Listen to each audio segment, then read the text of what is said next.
This is the Louis T. Network. In the L.A.B room. Exclusive. Welcome, you are in the lab room. I'm your host, Lou. Thank you for joining me here on this In the Lab Room exclusive divisional breakdown series. Here to break down the AFC West, rounding out this AFC conference. Let's get to the board and break it on down. AFC West. This has been an ultra competitive division from top to bottom. The records may not indicate that toward the bottom of this division, but this has been a really competitive division all the way through. Denver Broncos probably headline one of the better divisions in all of football. I think both West divisions, NFC, AFC, are probably going to be your better divisions in all of football. And this is a top-heavy division, but again, the teams at the bottom are no pushover either. 10-2 mark for this Denver Broncos team speaks volumes to the success of this football team this season. 4-0 in the division, that's where their bread is buttered. Look, if you're going to be a dominant team, you got to take care of business. It starts inside the division. If you can be dominant within your own division, you can do some damage once you get outside of it. And so the Broncos are one of 6 teams in the National Football League that are undefeated in their division. The other 5 being the Dallas Cowboys, Carolina Panthers, New Orleans Saints. One of those O's will go Carolina, and New Orleans will face off in week number 14. You also have the Indianapolis Colts, and rounding out that group would be, of course, these Denver Broncos. So you look at, and the Seattle Seahawks as well, excuse me. And so those are your undefeated teams in their respective divisions. And so Denver is one of 6 teams in this league that has been flawless within their division, and that speaks volumes to the success of this Broncos team. You look at their remaining slate: Tennessee at home, San Diego at home in week 15, week 16 at Houston, week 17 at Oakland to round out this season. Denver, I don't think will be able to rest their players. That 1 seed matters in this conference, and by virtue of that loss against New England, that puts pressure on them to continue to win down the stretch. Now, depending on what New England does, because you already hold a game lead over them being 9-3, you being 10-2, I think that the Denver Broncos might be in a position, if they were to win their next 3, if New England loses somewhere down the line before the final week of the season, could put themselves in a position, if they're 13-2 going into the final game and New England is 11-4 going into that final game, you could see them resting players at Oakland in week 17. That could be a distinct possibility, but if you're Denver, you can't worry about that right now. You just try to win all the games as they come to you. You've gotten past the nasty and tough part of your schedule. This is a softer schedule, toward the end. This is a soft finish at, home for Tennessee, home for San Diego, at Houston, at Oakland. Again, all of those winnable games. And if they play all of their starters, I expect them to win all 4 of those games. If for some reason they are able to rest their starters in week 17, I could see them losing that game at Oakland. San Diego gave them a run in San Diego. I don't see San Diego coming to Denver and beating them, however. So this Denver Broncos team holds their own fate in their hands. If they want to play all of their starters for the remaining 4 games, they'll win all 4 of them and be 14-2. If they sit their starters in week 17, they have a distinct possibility of being 13-3. But this is a good football team that if they play all of their starters down the stretch, they're going to win all of these remaining games, and they're going to be the number 1 seed in the AFC at 14-2. They've played well enough to deserve that honor and distinction, and I think they will be that when the season is all said and done. You look at the Kansas City Chiefs, the 2nd team in this division right now at 9-3, and the thing that's holding this Chiefs team back, they started the season 9-0. But the thing that is holding this Chiefs team back is this divisional record right here. And to have 3 losses on the season and all of them be within the division, now granted, 2 of them come from the Denver Broncos. But that one against San Diego at home, that one is one that can't happen. Now, I know you had some injuries, some things that were kind of setbacks during the course of that game, but if you want to be a dominant team, the difference right now between you being in a position where even 2 losses to Denver still has you at 10-2 and right there with the Broncos, and you being 9-3 and realistically not having a shot in this division is that loss to San Diego at home. And so that 1-3 mark within the division is really crippling this Kansas City Chiefs football team right now. Even though 9-3 is stellar as an overall mark, 1-3 within the division, not so much. And at 1-3, you don't deserve to win this division. Honestly, if you can't have a winning record, which you cannot at this point because you're 1-3 with only 2 divisional games remaining, you can't finish over 500 in your division. You don't deserve to win the division crown. 4-2 or better is mandatory of all divisional winners, in my estimation. If you can't win 4 games, you don't need to win your division. And so at 1-3, you don't deserve to be your divisional champs because you got to take care of business within the division. So this is what the remaining slate looks like for the Kansas City Chiefs. At Washington, at Oakland, home for Indy, finish up the season week 17 at San Diego. 3 of your final 4 games are all on the road, but I tell you what, on this 3-game slide that you're currently on, you've played well enough in probably 2 games to win. And so you've got to be elated to see the Redskins coming up on the schedule because you need to get well. Here's a team that's going to allow you to do just that. At Oakland, that's going to be a tough game. It's family business. The Raiders always play you tough, but that's a winnable game. So you look at the next game after that, home for Indy. They're struggling offensively. They're coming to your place. By that time, and I think you're going to have both Houston and Holly this week. You had Holly last week. I think Houston is coming back this week.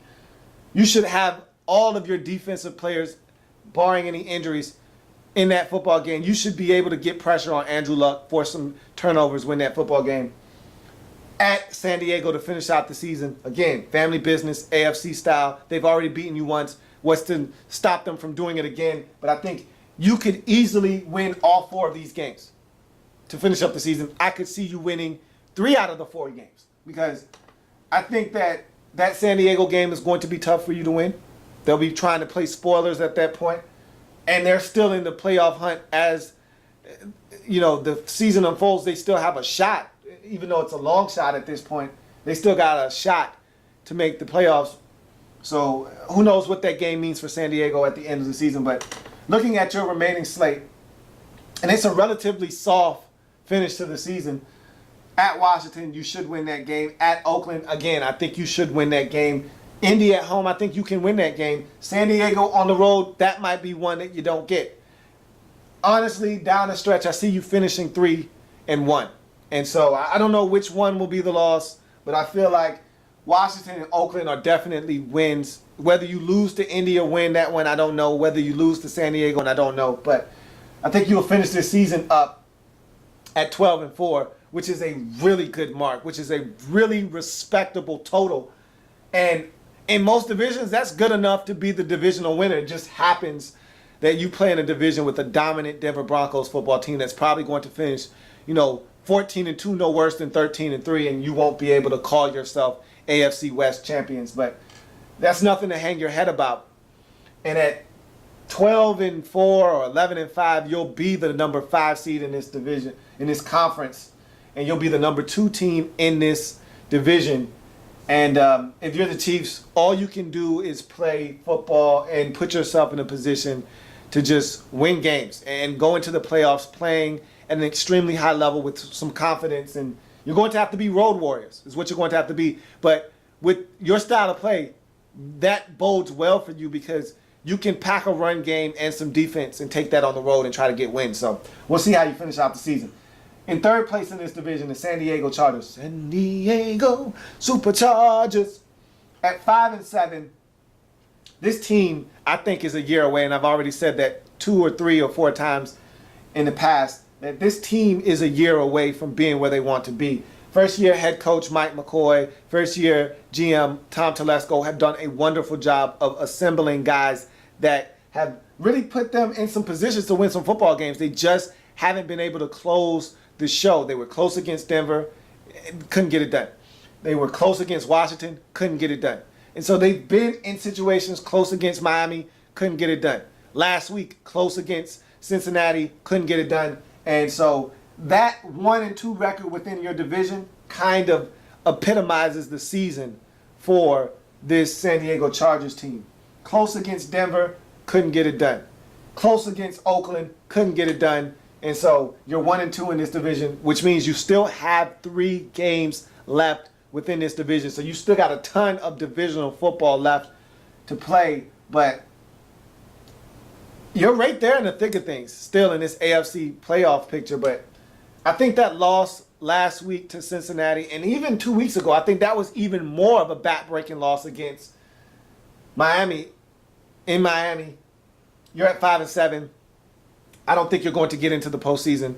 I think 9 wins realistically is what you should be aiming for to get in the AFC as the 6th seed. And looking at your schedule, looking at your record, doing the math, that would require you to win 4 straight to finish out the season. And again, a team that has all of 5 wins, you're asking them to basically match their season total in a 4-week span. I just don't see that happening.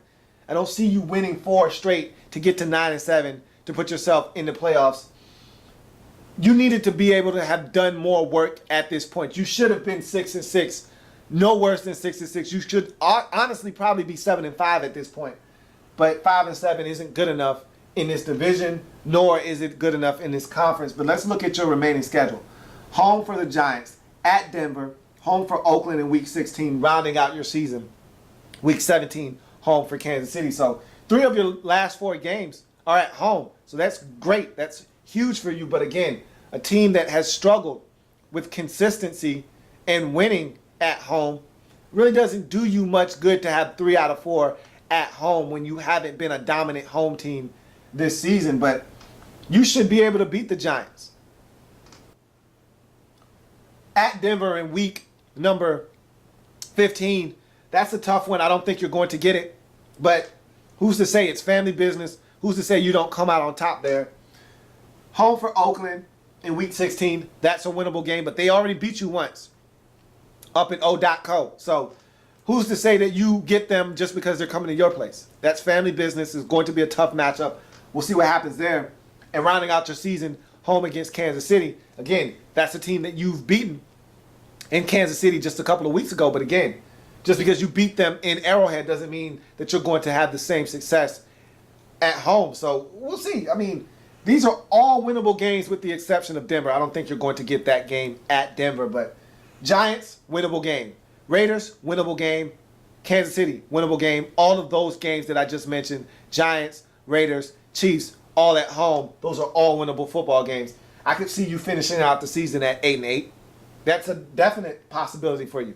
But with the inconsistent football that you've played all season, up here, down the next week, 7-9 is what you'll probably most likely be at the end of the season. I can see you finishing 2-2 down the stretch, beating the Giants, beating the Raiders, but losing to the Chiefs and losing to the Denver Broncos. I could see that happening, depending on what the Chiefs have to play for. Again, if the Chiefs are 12-4 or 12-3, and obviously they can't finish any higher than the 5th seed, what do they have to play for in week 17? Maybe they don't have anything to play for. Maybe they rest some starters and you get that game. So, I mean, it's hard to say how this season will shake out. All you can do is worry about yourself. You can't worry about anybody else. You need to get to 9 if you want to get into the playoffs in the AFC. That would require you to win all 4 of your remaining games. Take them one game at a time. You've got the Giants. That's a winnable game. Denver is the huge obstacle and hurdle you'll have to get over. If you can find a way to win that, realistically, you'll be at 7-7 at that point. You could look at your remaining schedule and say, hey, why not us? But again, the way your season has went, you're not going to beat Denver, and you're not going to win 4 straight. So I see you finishing up at 7-9. 8-8 is realistic as well, but 7-9 is where I think you belong. And that's not bad for a team with a first-year head coach, first-year GM that essentially blew this thing up and started over. I feel like 7-9 is a good number, and this is a team on the rise. Phillip Rivers had a career year this year, and I just like what this team has in store for them in the future. But right now, I think 3rd place in this division And ultimately, on the outside looking in of the playoff hunt is where you'll be at the end of the season for the Chargers. Rounding out the group, in last place in this division is the Oakland Raiders. And this is a team that is annually in last place in this division. But last year they weren't. That was the Chiefs. And you see where the Chiefs are now. So if you're the Raiders, with how you've played this year, you've been competitive all season long. Why not you next year? That's what you have to be saying. Why not us next year? But to finish up this season, you're 4-8 right now, 1-2 within this division. So you've gotten a win against San Diego. You've got 3 divisional games, so a lot of division football left to be played. Of your 4 remaining games, 3 of them are going to be within this division. Let's look at these games. At the Jets, that's definitely a winnable game if you are the Raiders. Home for Kansas City in Week 15. Week 16 sees you traveling out to San Diego. And Week 17, you're at home for Denver. Now, looking at this remaining slate, you got to have that one at the Jets. If you're the Raiders, you got to look at this Jets team and say, they're not a good football team. They're struggling at the quarterback position. We need to go in to New York and win that football game. That is a winnable game, one that I feel like if you're the Raiders, you got to have. Kansas City at home in Week 15. Look, that's going to be a tough one to have. And the Chiefs, again, they can't concede anything at this point. They still feel like they have a legitimate shot at winning this division. They're going to need that game. They're probably going to come to Oakland and take it from you in Week 15 at San Diego. You can win that game. You've already beaten this San Diego Chargers team once. You can go to San Diego and win. They've been inconsistent this season. That's family business. Anything can happen. You can steal that game from them. But will you? Probably not. Probably not. But that's a possibility there. You look at Week 17, Denver. That game right now for me is up in the air because Week 17 could mean nothing for Denver. They could be resting Peyton Manning and a slew of other veterans on that football team, and you could get a win, or they could need that game to be the number 1 seed in the AFC, and they could slaughter you in that game. So who's to say what happens in Week 17? But it's family business. I expect you to play them tough either way. And so looking at your remaining schedule, Jets, I think you get that one. San Diego, I think that's a possibility as well. But Kansas City at home, Denver at home, I just don't see you winning those 2 games. I think you can finish 2-2 down the stretch. But probably more realistically, you'll finish 1-3 down the stretch, which will put you at 5-11, which isn't a bad campaign. 6-10, 5-11, one or the other. Flip a coin, you'll be one or the other. Not a bad season for the Raiders. I think they're going in the right direction. I think you need a quarterback. I don't know if Matt McGloin is the answer or not. I still need to see more. But I've heard Dennis Allen say that he wants to see Terrell Pryor back in there at some point to finish up the season. So I don't know what the Raiders are. I don't know what they're expecting. I don't know what their mindset is going into the offseason. But this is a better team than they were a season ago. And they're getting better. They're learning how to win. So I expect the Raiders to be better depending on what the quarterback situation is next season. But 5-11, 6-10 is where I think they'll end up. And that'll be good enough for last place in an ultra-competitive AFC West division. So looking at this division, for the Broncos are probably going to be your 1 seed in the AFC conference. If not, they'll be either your 1 or your 2 seed. I don't see them losing this division to the Chiefs, who they own the tiebreaker over when they swept them on the season by completing that win last week. So don't see Denver falling out of the first 2 slots and getting a first-round bye. And I think they're going to end up being your number 1 seed in the AFC conference. Kansas City will join them in the postseason as another playoff participant out of this division, but they'll be the 5 seed. I think they've already locked in their position as the 5 seed again. They haven't conceded anything to this Denver Broncos team again. 2 wins followed by 2 Denver losses, and you could be in first place in this division. So the Chiefs haven't given up hope that they can still win this division, but I don't think that's going to happen. In all likelihood, they'll be your 5 seed in the AFC conference. You look at San Diego, they're going to finish 3rd in this division. They're going to make a run at it to get that last and final AFC wildcard berth, but they're not going to make it. I think they're going to fall short at either 8-8 or 7-9. And the Raiders will round out this division in last place at 5-11 or 6-10. So that's going to do it for this installment of In the Lab Room. I thank you for joining me. If it happens in the National Football League, whether big or small, we cover it all here in the Lab Room. Thank you for joining me on this special edition of this divisional breakdown of the AFC West. I'm done with the AFC now, moving on to the NFC Conference. I'll see you back here as I continue to break down these divisions and these races in the National Football League. Like the content? Want more? Sub up. In the Lab Room.